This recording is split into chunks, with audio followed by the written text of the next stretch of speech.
Hi, this is Dr. Diane Hayden, publisher of Natural Nutmeg magazine, and welcome to our Lunch and Learn live videos with our expert contributors to Natural Nutmeg on how to cope with the COVID-19 situation and uplifting interviews on everything related to natural therapies, how to lead a more holistic lifestyle, and tips that you can easily integrate into your daily life. So I'm excited today to have with me Dr. Jared Skowron of Pediatric and Family Center for Natural Medicine in Wallingford. Dr. Skowron is one of the nation's leading experts on natural medicine for children. He is the Amazon best-selling author of 100 Natural Remedies for Your Child, and he was voted Natural Nutmeg's Best Holistic Pediatrician 2019 and in Connecticut Magazine's Best Doctors 2015. Dr. Skowron's clinic in Wallingford specializes in natural medicine for anxiety, ADHD, and autism. He is an international speaker, founded a supplement company for children with autism called Spectrum Awakening, and serves on the medical advisory boards of Autism Hope Alliance, NeuroNeeds, Natural Practitioner Magazine, and Chemo and Crayons. So thank you so much for being with us, Dr. Skowron. How are you today? I'm doing good. Washing my hands and social distancing and doing everything right. Well, yeah, aren't we all? Aren't we all? Yeah, it's crazy time for sure.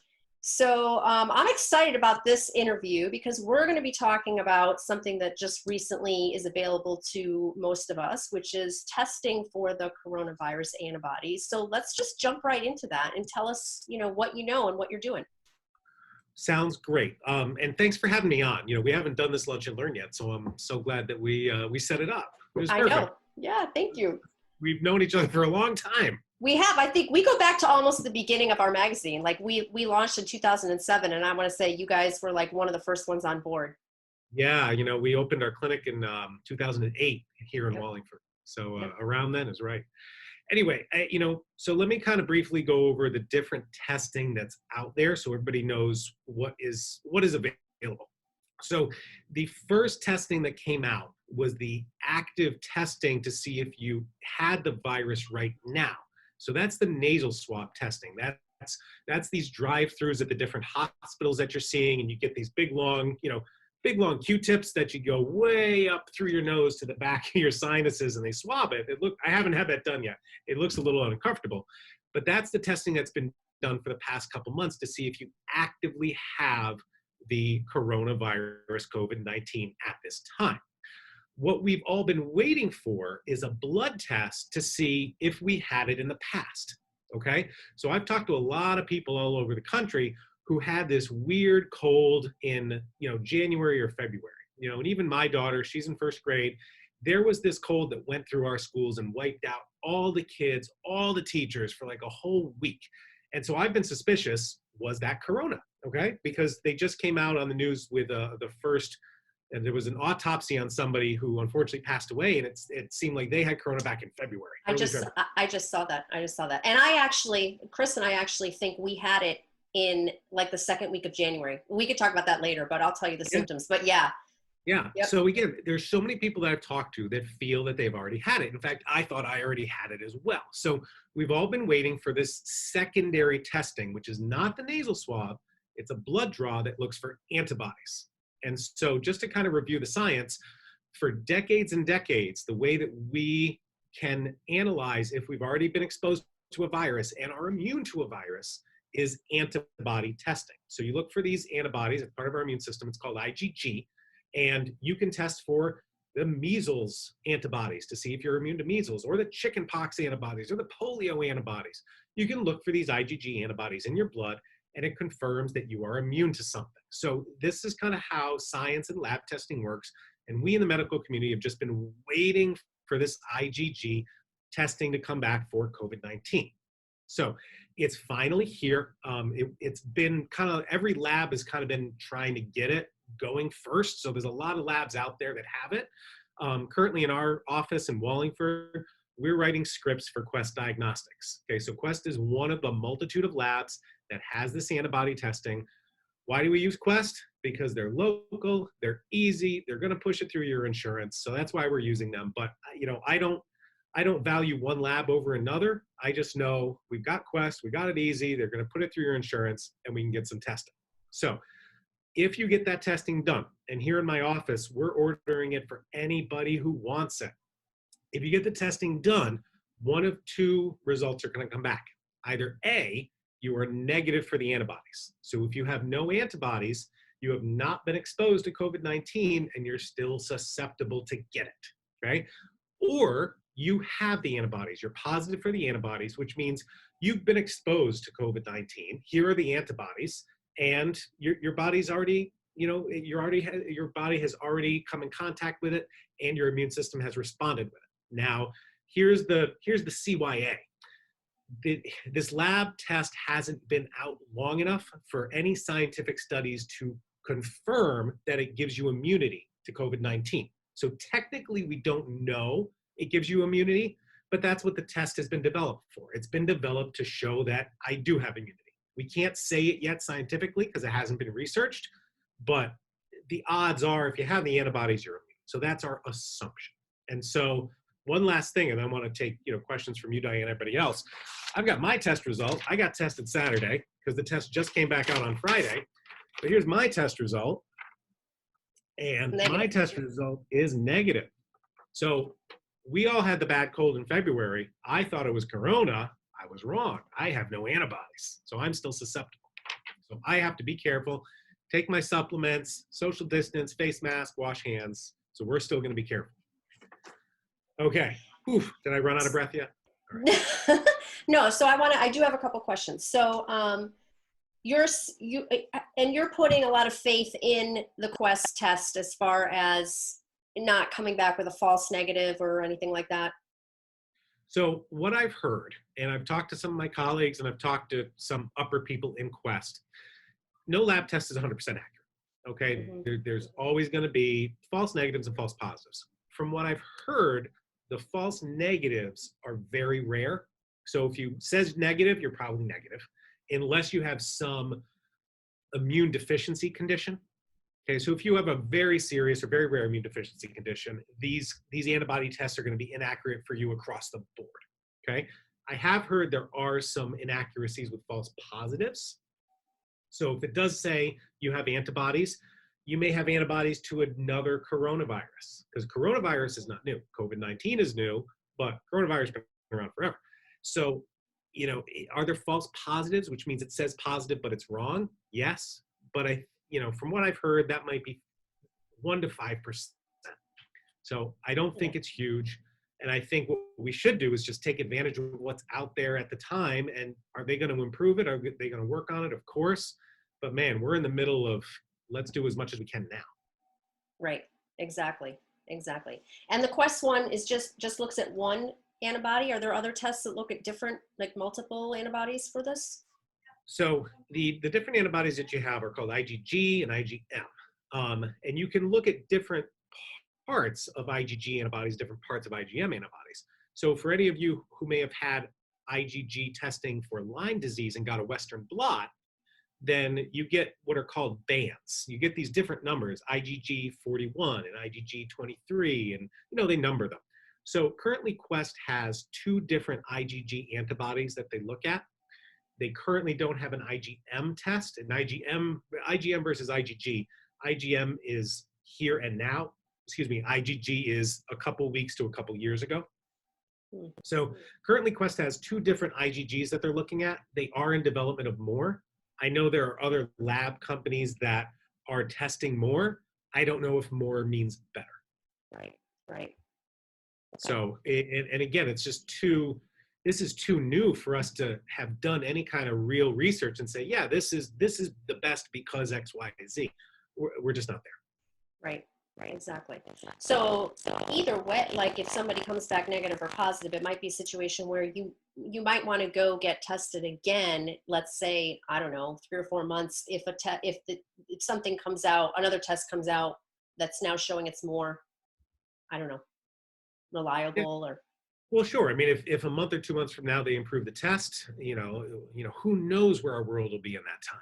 Right. I mean, look at 2 months ago, the difference in our world. Australia was on fire 2 months ago, and now look at us. I know. So, unfortunately, a lot of people have forgotten about Australia being on fire. It's like, wait, oh yeah, that happened this year. Yeah. So the testing the testing presumably isn't perfect, but it's here. And again, I'm not recommending one lab over another. I just think everybody should get the antibody testing done so that we can say, hey, I have not been exposed to this. I got to be careful. Or I have been exposed to it. And I still, is it still contagious? If you've already had it, we don't know. But, it may give you a little bit of peace of mind that, hey, the odds of me getting it are pretty low because I was probably an asymptomatic case. Right. Yep, exactly. Awesome. Yeah. Anything else you want to say about that before we move on to some other questions that I have for you about working with children and specifically with COVID? Well, I would just kind of sum up. I want people to know that there's two different tests for COVID-19. There's the nasal swab, which shows an active infection right now. And there's this brand new blood draw that shows that you have not been exposed to it or you already have been exposed to it. And again, I think everybody should get this testing. And our office is here to order the testing for anybody. I'm going to put in the chat bar here, if people can see the chat bar who are live, this is a link to a short 10-minute webinar that I have on the testing. And it's completely free. Just click the link, sign up an account, and you can watch my little 10 minutes on this. But again, our office will order the testing for anybody who wants it. If you're here in Connecticut and you want to work with us, we take most private insurances. We're here, set up a phone call, we'll send the testing to you, get it done. Awesome. That's great. Yeah. Thank you. No problem. Great. Okay. So let's talk about handling anxiety from quarantine. We were talking about that a little bit before people were getting on the call about how you and I are a little stir crazy. But can you imagine kids? I mean, it's just, especially if you're in the New England area, which we are, it's the weather has not exactly been that cooperative for early spring here, but we've had a few nice days, but for the most part, it's been cold and rainy and stuff. So what are your recommendations? Well, we have 3 specialties here in our clinic, and our clinic is all natural. We don't use any pharmaceuticals, and the 3 conditions we specialize in are anxiety, ADHD, and autism. So, we've been working for 17 years to help kids who are anxious, to help kids who are angry, to help kids who worry or are scared or are sad or have temper tantrums. And so, this is kind of our wheelhouse of how do I help kids naturally who don't feel comfortable, whether it be at home or at school. And now, the whole quarantine and homeschooling has exacerbated that for some and actually improved it for others. So there's some of our patients who really don't like school. They don't like the pressures at school. They don't work well with their teacher. And being at home has been a good thing for them because they're not under that stress. And hey, great, being at home is fine for them, might be stressful for the parents, but then there's this other group of kids who need to get out, need to socialize, and maybe their triggers are their parents, maybe their triggers are their siblings, okay? Maybe their triggers are not getting what they normally get at home. So if they normally get TV at home or the iPad or the video games at home and they're used to that, all of a sudden they're home all day, but they don't get that all day. And so now their triggers are there. So we work with kids trying to really get into their biology to understand why they are anxious, what's creating that anxiety in them or those emotional disturbances, and then what we can do about it naturally. So that's kind of our wheelhouse and what we do. But again, with this quarantine, it's really segmenting kids into I love being home or I gotta get out of here. Just like adults, like I'm when you're saying things about triggers, I mean, it's the same thing for adults too. I think, people who are not used to working from home, now the refrigerator's right there or they're with their spouse 24/7. For me, I work from home all the time. So it really hasn't, the only thing that's really changed for me is my social life, essentially. What do I normally do on the weekends or what might I do at night during the week? My routine hasn't really been that affected as far as my work routine. But for a lot of people, like you said, I think a lot of adults are loving it. They love working from home. I think some companies are going to find that this might be, a new reality, which could be a good thing for a lot of people. And then you've got a lot of other people that are like, this is not working for me. I gotta get out of here. There's balance for all of us, Right. for sure. Yeah. Um, so what I wanted to do is kind of run down, with your listeners and your viewers, how we handle and how we help kids who do have anxiety. So I just wanted to run through a few different things. And again, let me put up for you guys in this chat bar. I've got another online course that really gets into the detail of um, kids' behaviors and how to help manage them naturally. So I'm talking slowly as I copy and paste this. Okay, so there's another course on our education website that'll kind of highlight different behaviors. There is a fee for that course, not for the Corona course. It's $20. But let me kind of highlight the top things that I really want to help parents look at. And I would say the number one thing to start looking at and observing are foods. Okay, foods can cause so many changes to our emotions and our behaviors. And sometimes we don't recognize that in our kids because, wait, I know if I mix 10 spoonfuls of sugar into my coffee, my mood's going to be affected. Okay, if I drink too many glasses of wine at work, I know my mood's going to be affected. Well, unfortunately, I don't work from home. That would be more readily accessible. Yeah, exactly. So, It's funny that you said that because I'm watching Mad Men right now. And I'm like, these guys, I don't know if you've seen that Netflix show, but these guys are drinking and smoking all day long. Like literally they sit in their office and they pull out the bourbon at like 10 o'clock in the morning. I'm like, my God, I can't even imagine living in that era. oh, I tell you. Since you mentioned bourbon, I'm going to give a little plug for Litchfield Distillery, which I just visited a couple weeks ago. They're so good. Yes, they are fantastic, local, great place for all different kinds of spirits, for sure. People should check those out up in Litchfield, Connecticut. Anyway, thanks, Litchfield. Don't forget to send me a bottle. Yeah. Where was I? I get so many tangents. Oh, yes, food. Foods. I want everybody to observe foods and their child's behavior because there are some triggers for some kids that are different, okay? And I would say, many of your viewers are probably familiar, that gluten and dairy can be very, big triggers for a lot of health conditions. I would say the number one food that I see affecting kids is dairy. Okay, dairy can bring on a lot of anger in kids. So that's the milk, yogurt, cheese, ice cream, butter. Okay, some big, foods that a lot of people eat. But there are also a lot of other food categories that can trigger. So the first thing to do is just observe. Say, hey, my kid's a little behavioral today. What did we just eat? Okay, I would say artificial food colors are a big, big problem. Okay, so if you look at the ingredients of what you're feeding your kid, and it says red dye, yellow dye, blue dye, whatever, that can be a trigger. Okay, and a lot of families know that. In fact, artificial colors are outlawed in Europe because they're known to be associated with ADHD and behavioral problems. So that's one thing to look at. Another one would be anything that has been fermented or brined or foods with vinegar. So pickles, olives, capers, okay? These are things that, are a definite category of food that really affect certain people, okay? And that same category of food is also kind of exacerbated when you eat cured meats. So hot dogs, cold cuts, those all contain certain chemicals that activate a histamine response in the body. Okay, and histamine, we know is associated with allergies. Histamine can get into your brain and cause a lot of behavioral problems. So many different foods, so many different individual reactions to those foods. What I always suggest for my patients is first step is observe, honest observation.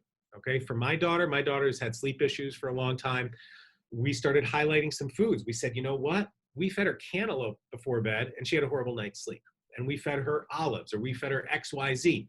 Food you would think were perfectly normal and healthy and not cause a problem, but caused a problem for an individual. Yeah, and when should you be observing? I mean, I think some of these foods, the effect is immediate, but other foods, it could take into the next day maybe until you see some effects. It does, depending on how the immune system is reacting. There's something called a delayed hypersensitivity reaction of the immune system, which can cause a symptom up to 48 hours later. I remember one of my early patients a long time ago would always get migraines on Tuesdays. okay? Only on Tuesdays. And we did our observation. Turned out she would eat eggs every Sunday for brunch. It's the only time she ate eggs. And that would cause the migraines on Tuesday. So we stopped the eggs on Sunday, no more migraines. So something to think about. Totally. Yeah. Yeah. So it's again, I'm glad you brought it up. This can be immediate to 48 hours later.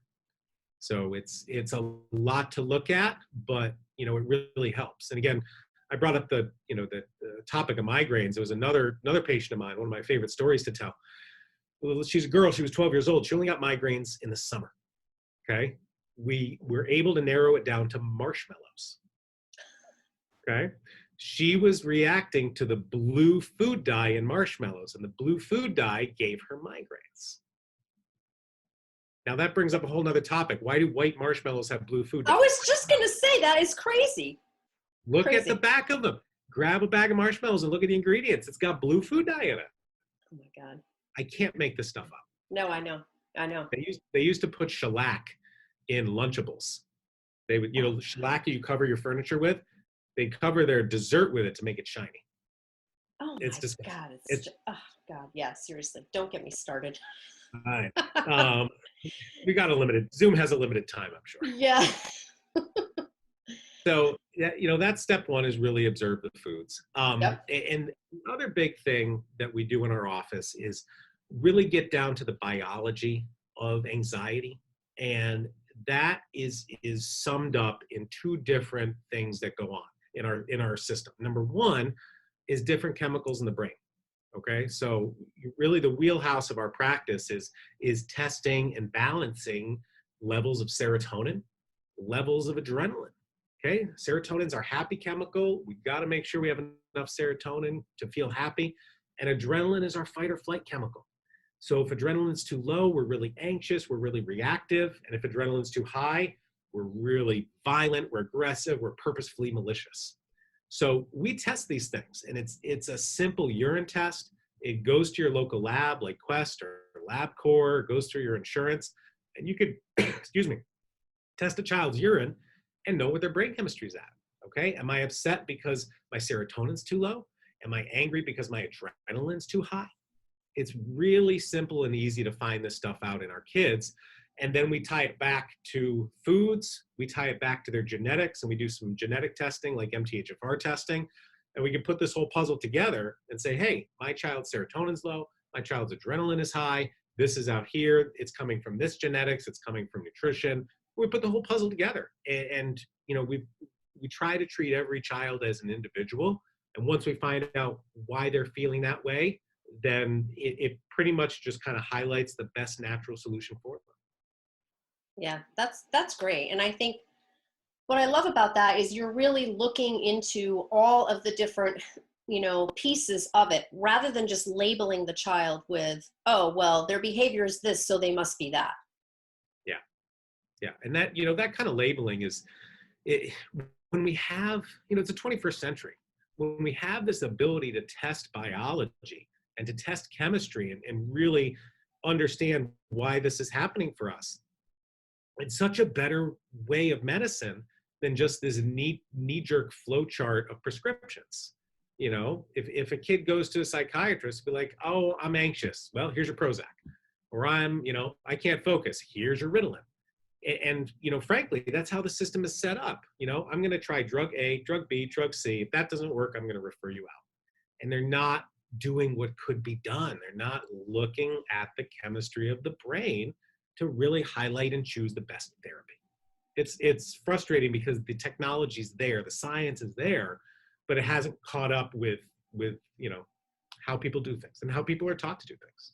Right, exactly. Yeah. Well, that's just the traditional medical model, unfortunately. And, it's treat the symptom and, go by what your pharmaceutical rep tells you.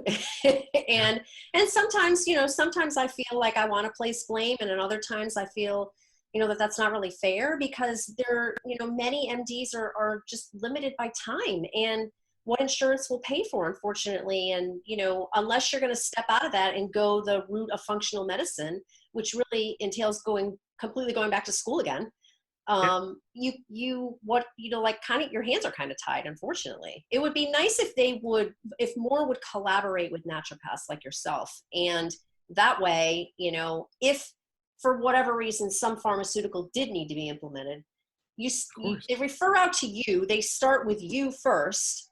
You go through all of the whole body essentially testing and discovery that you do. And probably 99% of the time, the situation is going to be solved right there. Yeah, and again, there's definitely limits to what we do, and that's where conventional medicine, really thrives, are for emergency situations. Hmm. Like I tell a lot of my patients, natural medicine is great for mild, it's great for moderate. You have something severe, you want to, you want to bring out the big guns, and that's great because it's there for that. But we don't need the big guns for something mild when there's other options. Why would Right. I go on clonidine or some massive psych med with addictive properties and side effects when I could do something natural first and see if that works? Yep. Exactly. Exactly right. And Yeah. same for adults too. Like, people who go on all different kinds of meds for metabolic syndrome. It's like, you know what? A lot of that could be taken care of with your diet, nutrition, and exercise and supplements. So Exactly. yeah, Exactly. And again, totally. it's I don't blame the individual. I blame the system. Yeah. A lot of people will ask me, when patients come in and, oh, here's their kid and we do something and it works and their child is great and life is amazing and boy, upset kid, upset family. It's like happy wife, happy life, but the same with kids. And then they ask me like, well, why didn't my pediatrician do this? I'm like, well, that's not their job. Their job is to write a script for medication or give you a vaccine or send you to a specialist. Okay, they weren't taught, they weren't trained, so that's why they don't do it. Yeah. No, that's absolutely right. Absolutely right. So, what other recommendations do you have for handling anxiety? Do you have any like behavioral things that you do for for kids, and how are you helping parents dealing with them being home all the time? Besides Litchfield Distillery, Yeah. I would I would really suggest a schedule of structure. Okay, everybody thrives on structure. Okay, I'm dating myself, but it's 8 o'clock. What's on TV? I'm gonna pick up the TV guide and I'm gonna look. This is what's on TV, and it better be on there, or I'm gonna freak out. Okay, if the Patriots, or excuse me, Tampa Bay Buccaneers are in the Super Bowl next year, wink, wink. Yeah. Okay, it better be on 8 o'clock on this channel because that's what my schedule says. So you know, if your child is old enough, work with them on the schedule. We're homeschooling. Okay, when are we going to do math? When are we going to take our breaks? When are we going to do reading? When are we going to do this? When are we going to eat? Set up a schedule and either, you set up the schedule and implement it for them or work with them on it. Okay, our daughter's 7, she's in first grade. So, and she's of the emotional maturity that we work with her. Like, okay, you wake up at this time. This is when we're going to do breakfast. This is when we're going to do this. We'll take our breaks. This is when we're going to do lunch. If kids, when you have that level of anxiety, you always fear the unknown and you fear the unexpected. So if you have a schedule, okay, and you put it up on the fridge, you put it up on the chalkboard, put it up on the wall, here's our day. This is what's going to happen. That's a place for me to go to feel calm. I know what's next. There's nothing sudden going to happen.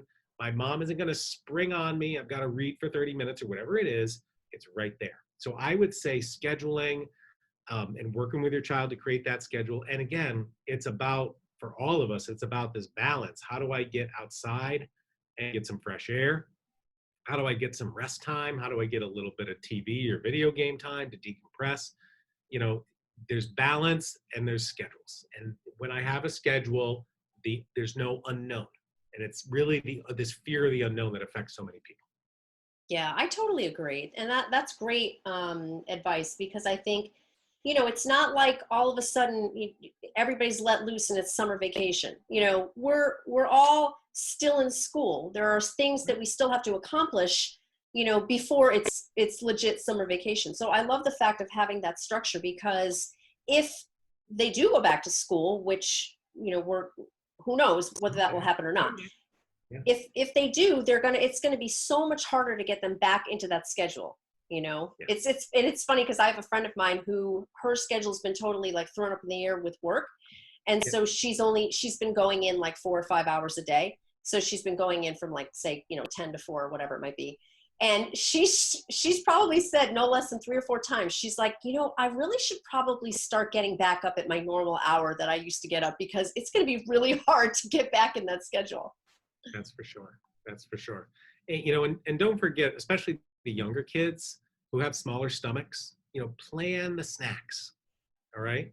And again, just to share a story with my daughter, we feed her breakfast, and, like 2 hours later, we'll have a snack ready. Okay. Nice, healthy snack. If we skip it and it's like 3 or 4 hours, all of a sudden she's like, where's my sugar? Where's my sugar? Where's my sugar?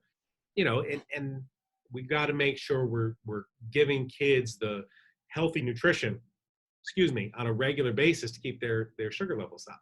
So you may, again, observe if all of a sudden 4 hours go by, you're like, why are they starting to tweak out? Well, maybe they haven't eaten in a while or had a snack.